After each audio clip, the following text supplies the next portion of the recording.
guys, this is Ryan Denson, also known as the Boston Beer Guy. I hope you're doing well and having an excellent Friday. I want to welcome you on to another episode of Frosty Boi Fridays, where we'll shotgun a Bud Light and then rate a craft beer. I want to welcome you on to a very special episode. I'd like to introduce Charlie Cummings, head brewer of Remnant. Charlie, thanks for joining the show. Yeah, thank you for having me. Of course. So awesome. So before we jump into anything, we're going to be reviewing the Hang Time IPA. Just got canned about a week ago, so I'm really excited. I love this beer. It's one of my favorites, so we get to talk about it. But before we jump into anything, can you guys give me the history of Remnant, how it started and kind of where it is now? Yeah, Remnant Brewing has been open in Union Square, Somerville at Bow Market since spring 2018.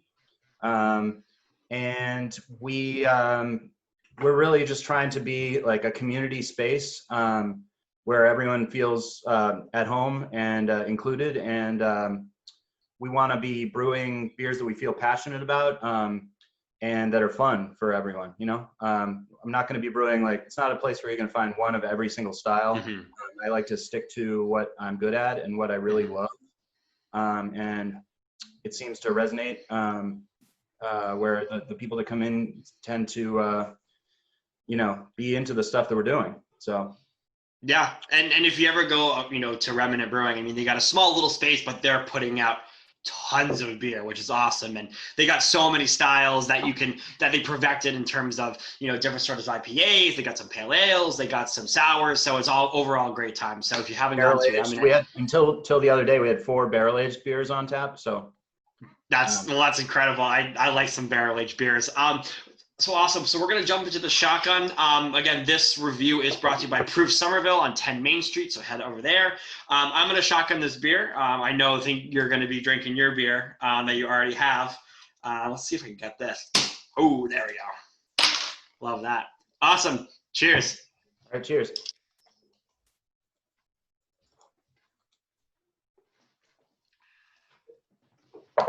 Ooh. That's always a tough one. Oh boy.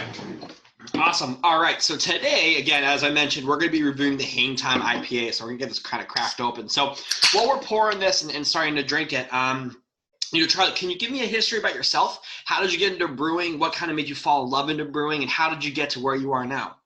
I will. Just before I do that, don't pour it yet. I was saying take a few sips out of the can before you pour it in the glass, because I feel like these New England style IPAs, a lot of people that are drinking these are drinking them straight out of the can. So it's kind of a different experience. It's good both ways, but what we should do? Get a couple. I'm gonna drink this one out of the can. There you go. But just so everyone knows, this is the color of the beer. I'm not saying you have to do the whole thing. I'm just saying it gives you a little taste of what it's like if you're drinking it out of the can. But yeah, my background, delicious. Right when I turned 21, I became obsessed with craft beer, basically. When I could go into a store and just pick whatever. I started homebrewing with a good friend of mine way back in 2000. And then I did a 6-month online course with American Brewers Guild. And that sort of got my foot in the door at some local breweries. And, more recently, I was head brewer at Mystic from 2015 to 2017. And then had a brief stint at Castle Island doing quality control. Mm-hmm. And now I'm at Remnant. And that's my background. Awesome. Well, that's great. And I can definitely tell the difference between drinking out of the can and drinking out of the actual glass. So I'm actually glad you said that, because I've been drinking most of my beers out of the glass. And I think I'm going to start transitioning, because I could taste that it was so fresh and juicy. And then we kind of put it in there. It's still there, but it kind of gets less fresh and juicy. I guess that's kind of the best way to describe it. It's still super delicious, and there's some ways in which I think it's better out of the glass, obviously, but when you open up the can, you get that real fresh wisp of the bright hops. So especially a beer like this that's loaded with Citra, the real bright character, I feel like it's worth it to maybe take a few sips out of the can. No, I appreciate it. I definitely appreciate it. So let me ask you this. I mean, what sort of is your vision and your strategy for bringing, to further Remnant Brewing? I mean, obviously you guys have been established, you made some great beer, you're distributing. What's sort of your vision for the next few years? All right. Well, I mean, the plan was never to distribute. Like, we were really just going to be like a tap room, on premise only, community, space to hang out and drink great beer. Yeah. Tail end of 2019, we sort of decided to very carefully considered decision to sort of start doing some 60-ounce cans to sort of just get the word out more on us. With that being the purpose, to sort of get the word out and have people visit our space. Yeah. Now, it ended up being fortuitous for us that we had already started dipping our toe into that when COVID hit and everything got shut down for on-premise. Yeah. So we were able to pivot pretty easily and do some canning. Both we do some contract brewing at Castle Island, where I used to work, and also we've had Ironheart in and do canning at Remnant. Which, if you ever seen our space, you might wonder how the hell we're able to do mobile canning, because there's no room. But we never considered the possibility that we could do that, but we did, and now we are doing that. So the strategy really is like, let's survive this. The winter's going to be rough. I would say, like, us and any local craft brewery that you love, definitely help them out and go there. Or even pick up beer curbside. Yes, curbside pickup. Patio, as long as it is comfortable, and then if you're okay with indoor seating, 6 feet distance, socially distanced, safe indoor seating, that's hopefully we're going to try to be open for that as well, as much as we can. But yeah, we're just trying to survive. People are all your local breweries that you love, just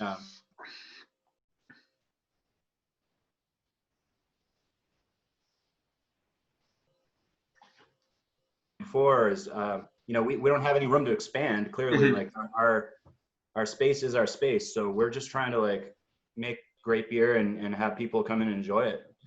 Yeah, no, and I mean, again, as I've stressed this enough, obviously drinking local and supporting local breweries, especially in this time. And I love how everyone's trying to extend their patios and make sure that everything is kind of tip-top shape for everybody. But so kind of going back to where you guys weren't thinking about doing any distribution. So what's your strategy when it comes to distribution? A lot of people are using either Night Shift, or they're using like Atlantic Beverages or something that sort of distributes for them. A lot of other people are just doing it where they're calling their own places, they're driving around and doing delivery. So how do you guys do distribution in terms of cans?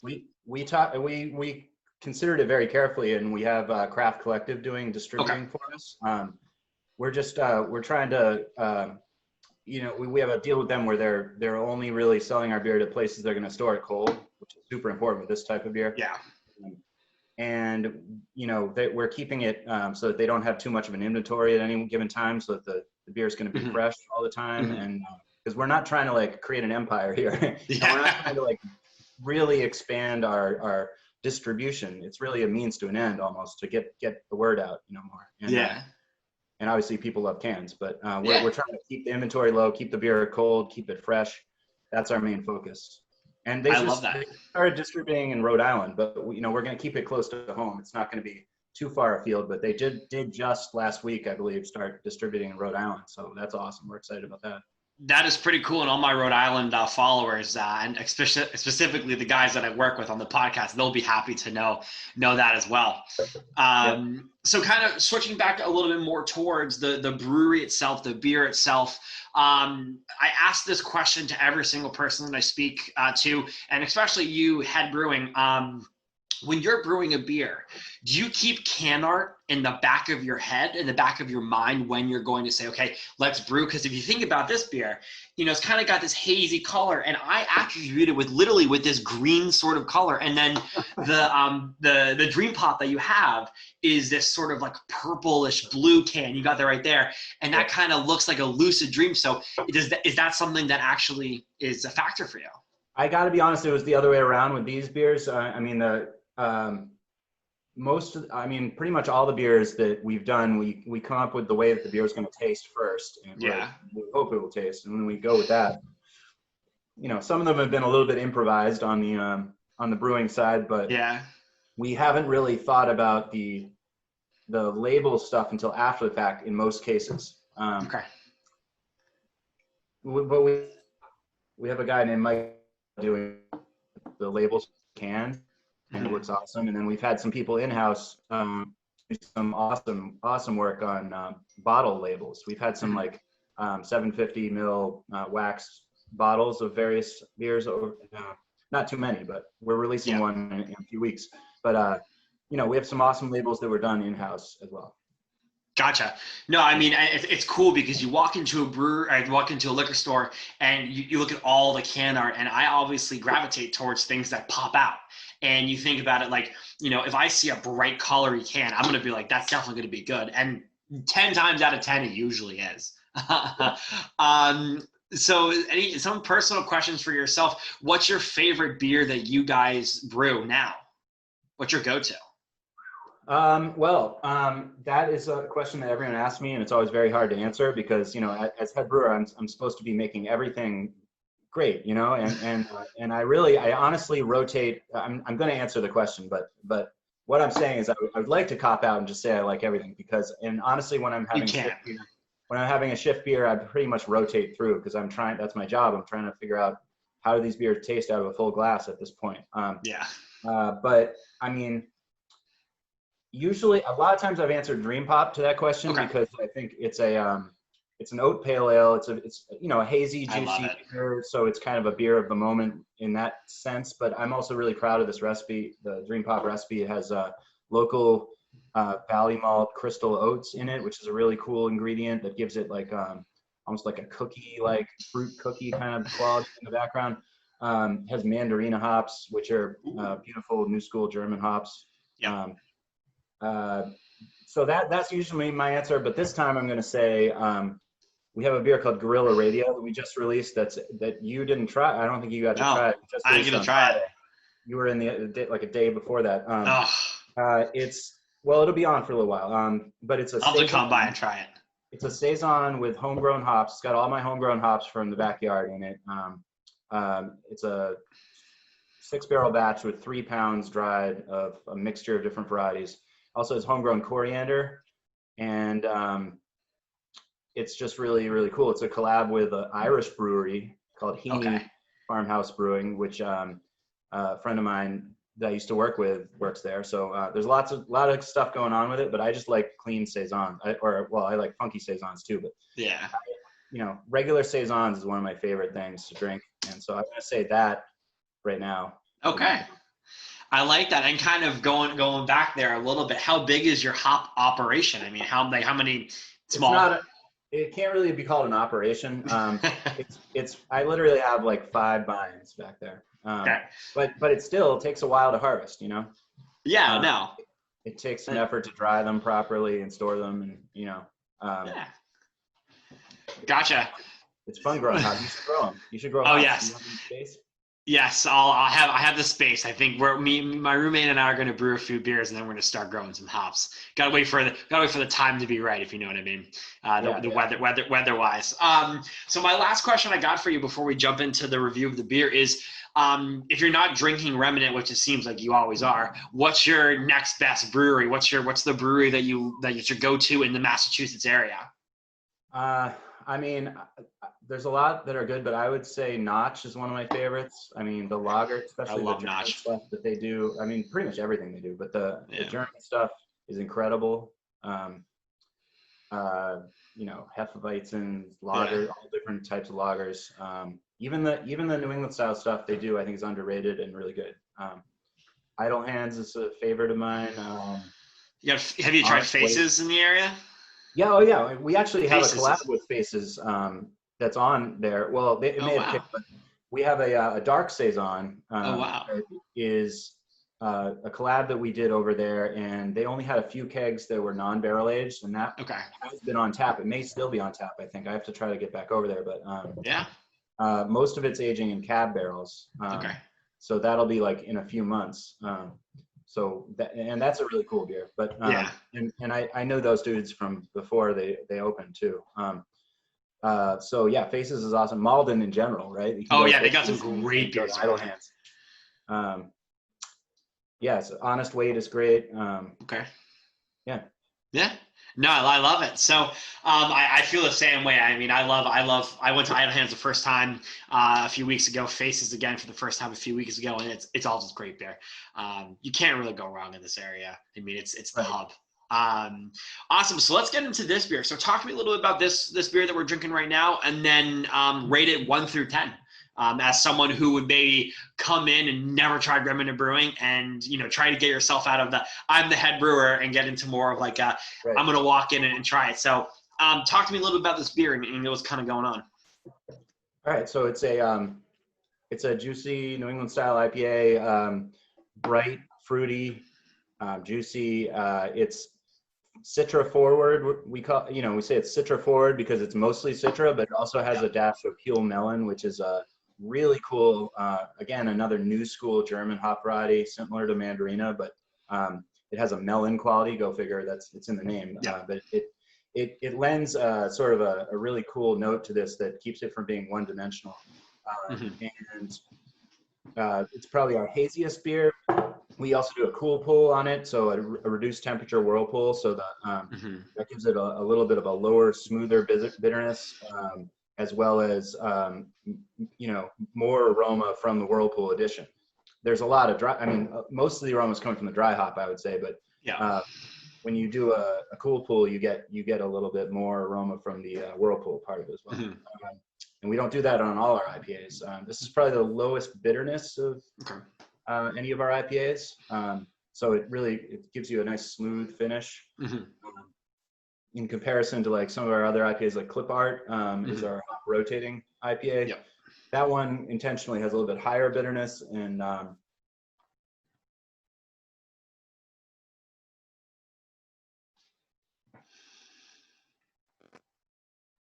softer finish.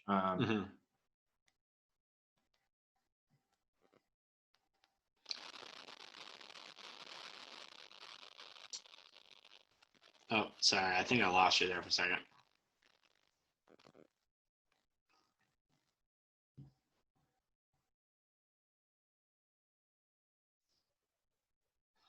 Oh, there you go.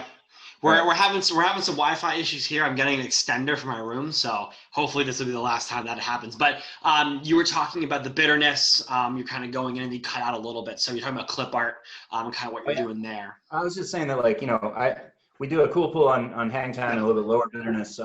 Clip Art's an example of an IPA that we do that has the real juicy aroma, but then more bitterness on the finish, where has that longer kind of more savory hop bite on the finish. So we do a little bit of everything with IPAs. I like to always have the sort of juicy New England style aroma, though. Yeah. And So what would you rate it 1 out of 10? I mean, you could be a little biased. I'm gonna say 9 because I wouldn't ever. I guess I wouldn't. It seems like I probably shouldn't ever give one of my beers a 10 because that would imply that I can't make it any better. So I'm gonna say 9 out of 10. And even though this is pretty much as good a batch of this as we've done, it's tasting exactly how I want it to be. I mean, this is just, it's so good. I mean, this is honestly one of my, I have to say there's a lot of beers that I really like out there. I mean, there's a lot of just really good breweries out there, but I have to say that this might be climbing the ladder of my top 5 favorite beers. I love juicy New England style IPAs. You got the Treehouse, you got the Trillium, you got all the classic breweries. You got Fiddlehead up north, Zero Gravity, all those places that are doing these juicy New England stuff. Progression down in over out west. And they're doing some good stuff as well, but I really I love this batch. I think it's really good, and I'm honestly going to go 9.7 on this beer.